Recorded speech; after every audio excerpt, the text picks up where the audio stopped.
So, hi guys! Good morning! For today's video, ihatid natin sa ate sa school niya. Kasama yung maliit na yan.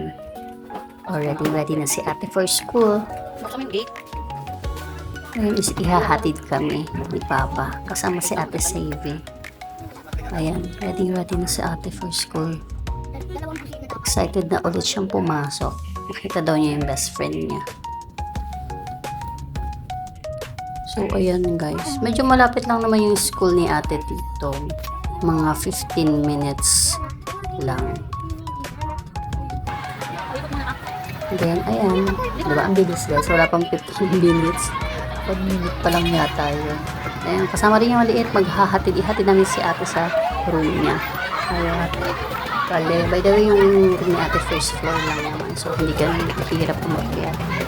Marami lang talaga estudyante kasi that time 12 na, so papasok na rin yung iba. Kaya sabay-sabay silang ganyan po yung iba. Saktong 12 kasi kami nakarating dyan, so medyo late naman sa ate, pero sadyang maaga lang talaga ibang classmates niya. Ayan, so naihatid namin si ate. Pauwi na kami. O diba, nag-moment pa ako kasi pauwi na kami. Pero mamaya susunduin na ulit namin siya. Hindi ko na video na susunduin namin siya, pero eto, yan.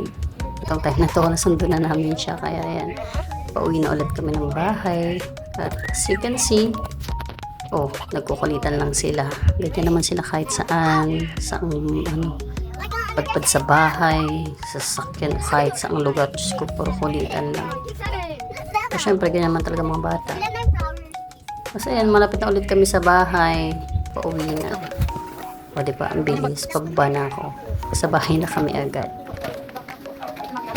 Ayan pa yung makulit. Sunod pa ulit. Tapos, ayun na nga guys. At natutuwa ako dyan guys. Kasi meron akong nasipat sa may bakura namin. Diba? Saya-saya ako. Nakakita ko ng kamyas. Ang dami. Naku, mamukbangin talaga kayo bukas na bukas. Sakto may alamang din akong nailuto. Kaya malakas sa akin. O yun si ate na. Alam pang talagang parang naging parking girl na siya. Pero, see you on the next vlog na lang guys. Thank you for watching.